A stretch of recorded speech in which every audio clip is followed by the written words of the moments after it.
p.m. on Global Business. President Xi Jinping meets with the chief executives of Hong Kong and Macau to discuss regional priorities and collaboration.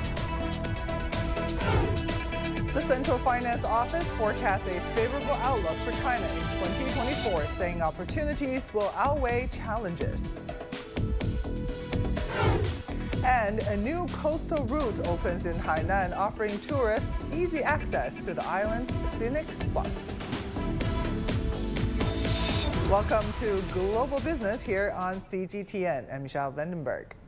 President Xi Jinping met with Hong Kong Chief Executive Zhang Li today in Beijing. The meeting consisted of a report from Li on Hong Kong's current situation and his government's work. Xi said Li and his government had firmly safeguarded national security, reshaped the consul system, and promoted the city's economic recovery post-COVID. Xi stressed the need to implement the one country, two systems and patriots governing Hong Kong principles during the meeting. He also called on the Hong Kong government to further enhance the region as an international financial, shipping, and trade hub. Chinese President Xi also met with Ho Yat-sung, Chief Executive of the Macau Special Administrative Region. He heard this report on the government's work and the current situation in the SAR. During the meeting, Xi Jinping said the central authorities fully acknowledge the work done in Macau regarding the revision of the law of Macau on safeguarding national security and the amendment of the laws on the election of the chief executive and the legislative council. He also said the SAR government has strengthened the management of the gaming industry in accordance with the law and promoted the building of the Hengqin Guangdong Macau Deep Cooperation Zone. President Xi also said the central authorities fully support the SAR in pushing the practice of one country, two systems with Macau characteristics. Hong Kong and Macau are tightening bonds with the mainland in trading green power. Earlier this month, 4 Hong Kong and Macau enterprises signed green power certificate trading agreements with mainland power and energy companies, which accounted to 14.2 million kilowatt-hour of electricity. This will reduce standard coal usage by about 4,260 tons, or about 10,650 tons of carbon dioxide emissions, helping Hong Kong and Macau achieve their carbon peak and carbon neutrality goals. The Chinese mainland, Hong Kong and Macau established a free trade agreement known as CEPA since 2003. The mechanism covered trade in goods and services, investment, as well as economic and technical cooperation. According to China Customs, from 2004 to 2022, trade volume between the mainland, Hong Kong and Macau has grown 170%, increasing from 114 billion to 309 billion US dollars. CEPA encouraged mainland enterprises to set up branches in both islands. Hong Kong and Macau still remain the Chinese mainland's largest source and destination of outbound investment. And the framework also granted a zero-tariff policy to manufacturing companies in Hong Kong and Macau. As of May this year, Hong Kong enjoyed 16.2 billion US dollars of zero-tariff goods, saving more than 1.3 billion US dollars in tariffs, while Macau enjoyed 168 million US dollars of zero-tariff goods, with concessions worth 11.2 million US dollars. And the Hong Kong Trade Development Council expects Hong Kong's exports to grow by 4 to 6% in 2024. And for more discussions on the Hong Kong and Macau chiefs in Beijing, let's bring in Liu Zhiqin, professor of Renmin University of China Chongyang Institute for Financial Studies, and also senior researcher. Thank you so much for joining us. So how do President Xi's meetings with the chiefs of Hong Kong and Macau reflect the current economic priorities and strategies for the Greater Bay Area, and what potential impacts are anticipated as a result of these discussions? I think the meeting between President Xi and the executive chief from Hong Kong and Macau in Beijing send a very clear signal to the whole world that the central government of China fully support the Hong Kong and Macau development and economic recovery with all possible means. Actually, in the past 45 years, we know that Hong Kong and Macau played a very important role as the major contributor that to support China's reform and opening up. That's why the China's economic development develops so fast and high quality. I think that with the efforts from Hong Kong and Macau, this is closely tested already by the facts. And nowadays, I think in China, we are facing the new challenges that Chinese modernization, we are facing a new era, new job, new target. So in this way, we see that the more important play by Hong Kong and Macau, not only from the international trade center, but also financial center and also technical center transform. So in this way that we see Hong Kong play even greater important role in the future. Also to the Southeast Asian countries and also a bridge to the Greater Bay Area, connecting with the mainland. So from both sides, we can see Hong Kong and Macau really has a very special position and will have greater impact on the both sides. The other side is the Asian countries, the Southeast Asian countries, the other is the mainland, Greater Bay Areas. The integrated economic development, especially in the high technology development, and will improve the integration and accelerating the advanced industry in this area. Because as we know, before years that Hong Kong, Macau mainly in trade and the financial section, but nowadays the science innovation will become the major pillar in these two areas. So this is very good for China and as well for the region itself. Yeah, definitely. Thank you so much for your insights. Do stay with us for more discussions later in the program. Professor Liu Zhiqin for us. You're watching Global Business, still to come. The Central Finance Office forecasts a favorable outlook for China in 2024, saying opportunities will outweigh challenges.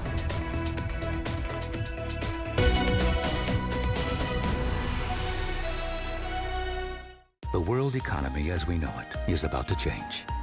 Global Business reports highlight emerging markets, developing countries, and dynamic sectors worldwide. We feature top analysts and newsmakers to provide perspectives on every facet of business. From an on-the-ground perspective, we provide you with balanced and objective assessments. Fast, sharp, and insightful. Global Business, only on CGTN.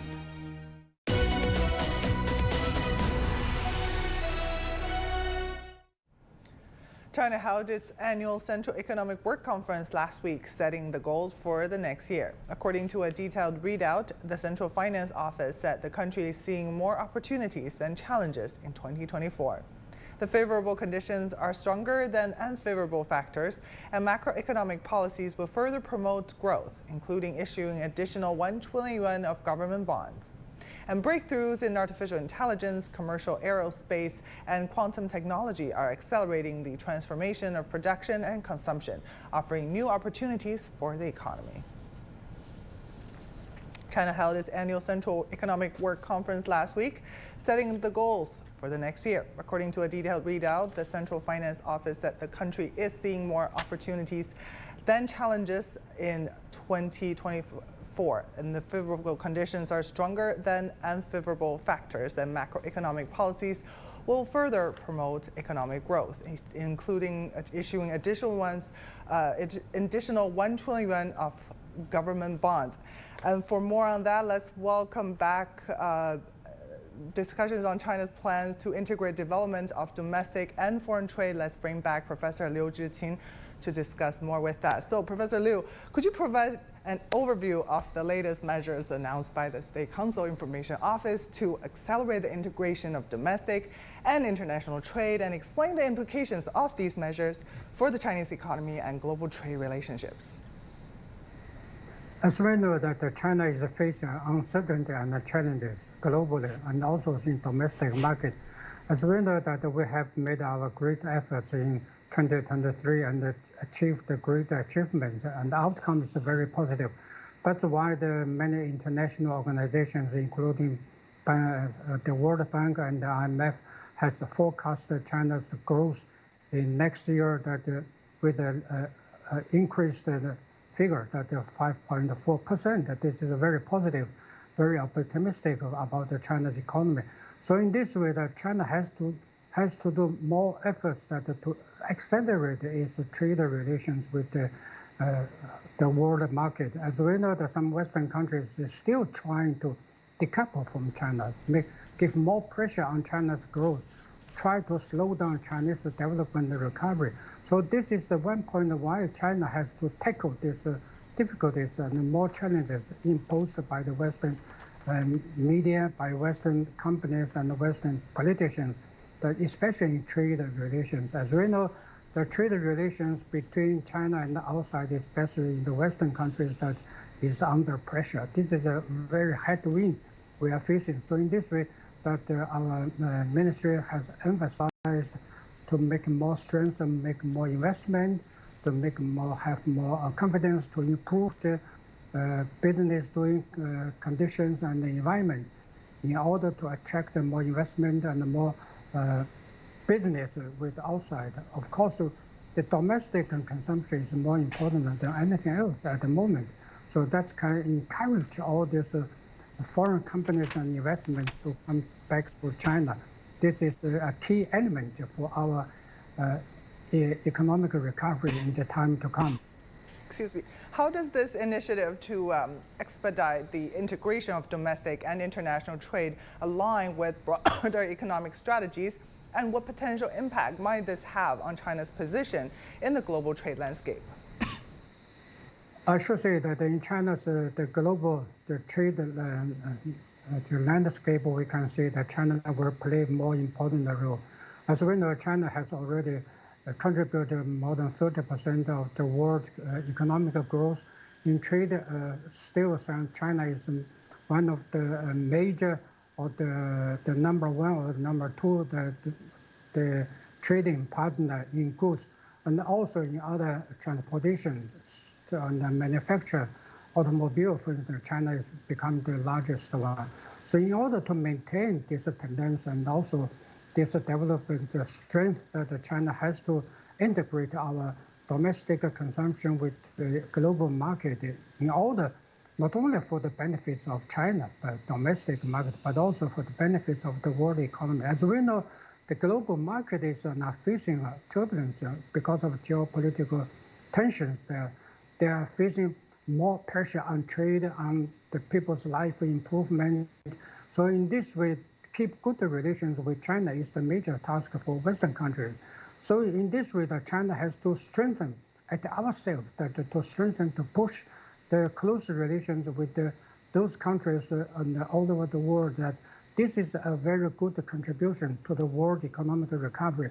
So this is what to be done, that for China as a major country in the world, that we should take such responsibility to improve all these international business relations.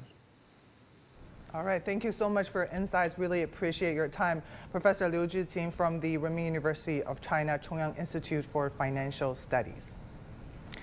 In a groundbreaking evolution, the once bustling Beijing Zoo small commodity wholesale market has undergone a remarkable transformation into a state-of-the-art fintech business zone, signaling a new era for China's financial technology sector. The ambitious project has attracted global attention, with its strategic shift capturing the imagination of the industry leaders, entrepreneurs, and policymakers alike. I visited the zone to check it out. So this state-of-the-art fintech business park behind me used to be the famous Beijing Zoo small commodity wholesale market. So why the big shift, and what's the purpose behind this ambitious project? Let's go and check it out. The once bustling marketplace, known for its diverse array of vendors and traditional goods, now stands as a symbol of Beijing's forward-thinking approach to technological innovation. The newly developed zone spans an impressive 500,000 square meters, accommodating a range of financial technology companies, startups, and established enterprises. We have placed a strong emphasis on cultivating a comprehensive industrial chain. Many businesses we engage with now view our industrial park as their home.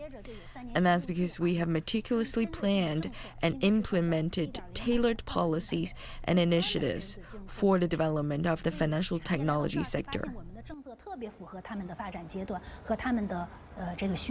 Jinke has made significant breakthroughs in service supervision sandboxes, risk monitoring, financial innovation, and the standardization of financial technology, all of which are crucial factors in attracting excellent financial technology companies from across the country to gather here.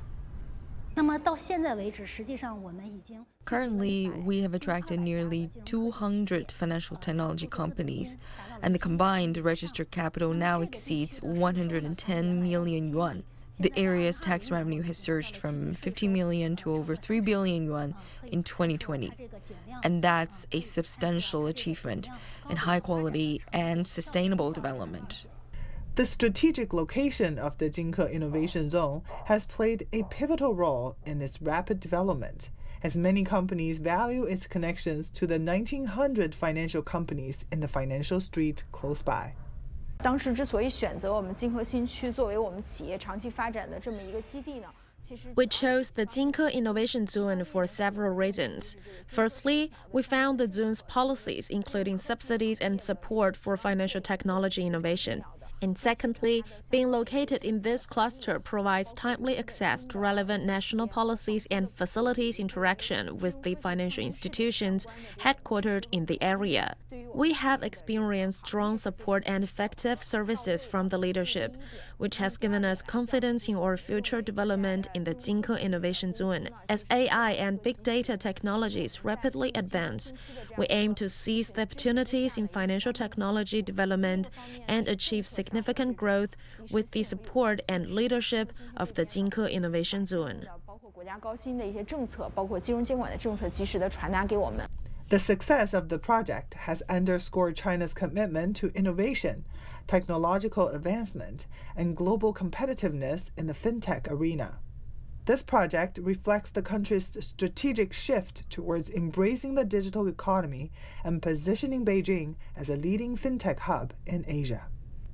Michelle Vandenberg, CGTN, Beijing. An ideal road for a round-the-island tour has been officially opened in China's island province of Hainan.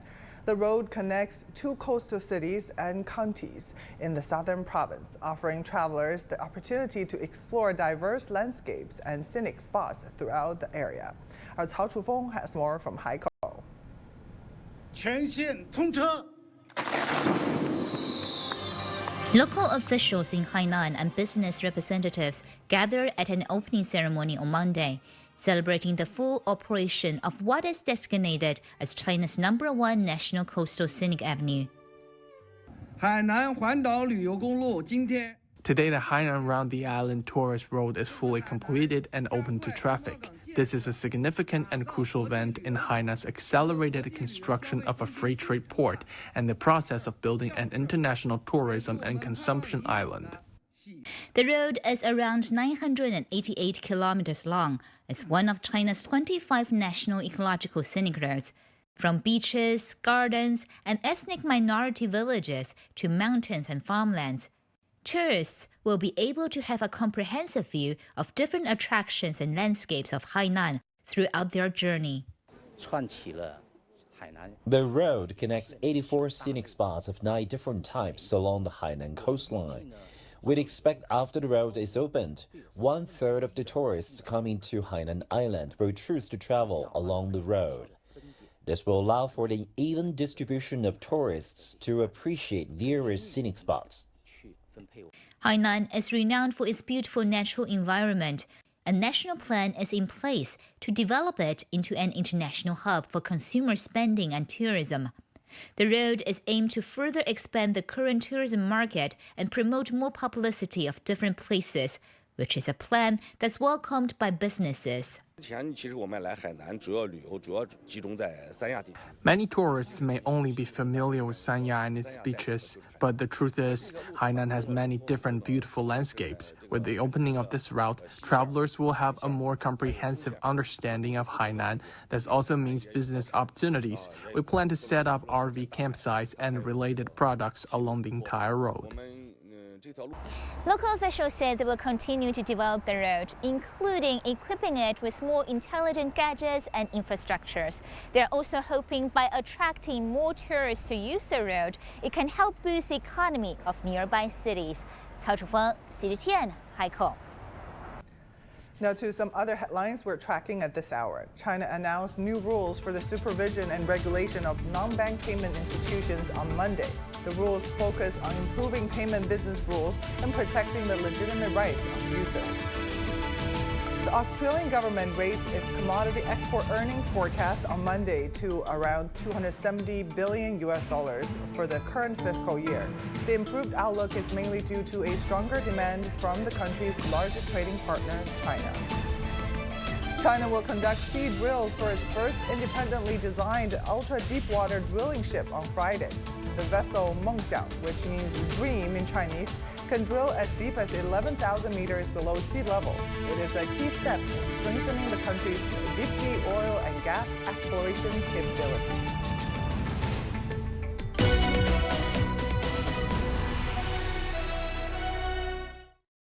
The 9th China-Russia Finance Ministers' Dialogue was held in Beijing on Monday, co-chaired by Chinese Finance Minister Liao Guoan and Russian Finance Minister Anton Siluanov.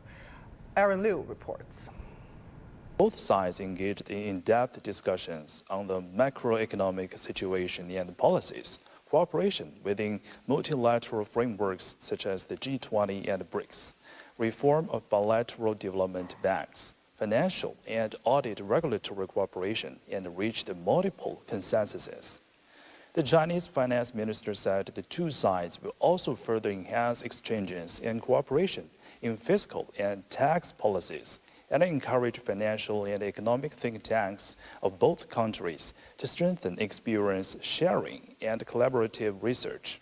The Russian finance minister stated that the task is to ensure the implementation of all the plans contained in the budgets of the two countries, which will accordingly promote the development of the economics, create new job opportunities, and enhance confidence in the financial system.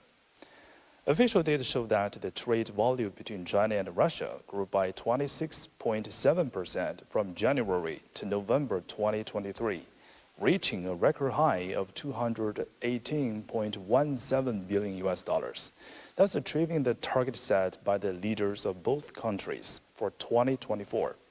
Aaron Liu, CGTN, Beijing. Now to some other headlines we're tracking at this hour. German business sentiment unexpectedly worsened in December, according to a report from the IFO Institute published on Monday. The Institute's business climate index stood at 86.4 this month, lower than forecast, and the figure from November. Oil prices rose on Monday as attacks on ships in the Red Sea raised concerns of oil supply disruptions. 3 of the world's biggest container shipping companies have ordered their vessels to stop operations in the Red Sea. Meanwhile, Russia's plan to lower oil exports in December provided additional support to the price hike. Britain said on Monday it would implement a new import carbon pricing mechanism by 2027 to ensure products from overseas have a comparable carbon price to those produced domestically. The government said the mechanism would apply to carbon-intensive products in the iron, steel, aluminum, fertilizer, hydrogen, ceramics, gas, glass, and cement sectors.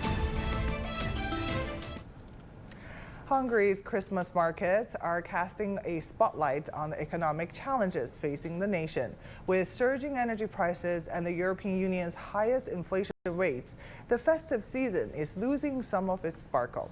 For many, what were once affordable joys at the Christmas market have now become luxuries. Our correspondent in Budapest, Pablo Gutierrez, reports.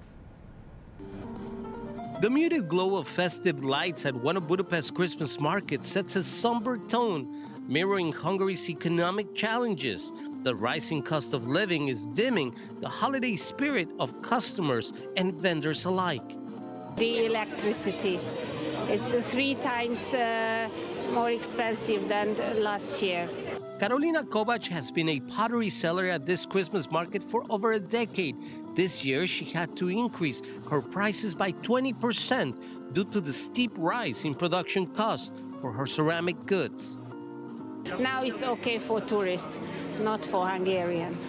The surge in prices at Hungary's Christmas markets this season can be partly attributed to the country's high inflation, currently standing at 9.9% year-on-year. This has left locals grappling with the consequences. For many, the once affordable delights in these markets are now a luxury. Inflation is the Grinch at Budapest Christmas market this year. This hot dog now costs $15, and a cup of cheer will run you $5 more. This festive season comes at a steeper price. Economists say that despite the recent fall in inflation, which was close to 26% a year ago, the nation is still grappling with a recession that has eroded people's savings over the last year. And last year, we already had a huge price shock, so that the single-digit inflation does not mean that the prices are now coming down. It only means that the speed of inflation is not as high as used to be, but some prices still go up. Vendors like Violeta Hurich are thankful for the return of foreign visitors to these markets, but she says even the tourists are being more careful with their money. After the COVID, there were so many tourists, and you know that you could feel it, that they want to buy everything. And now it's not like that. So they are buying a lot of stuff, but you know, they think about it, what they want to buy. Without the influx of tourists, market vendors would be struggling to make a profit as soaring prices turn Christmas cheer into holiday blues for locals. Pablo Gutierrez, CGTN, Budapest. And that will do it for this edition of Global Business. I'm Xiao Vandenberg in Beijing. Thank you for watching. Bye for now.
This is CGTN.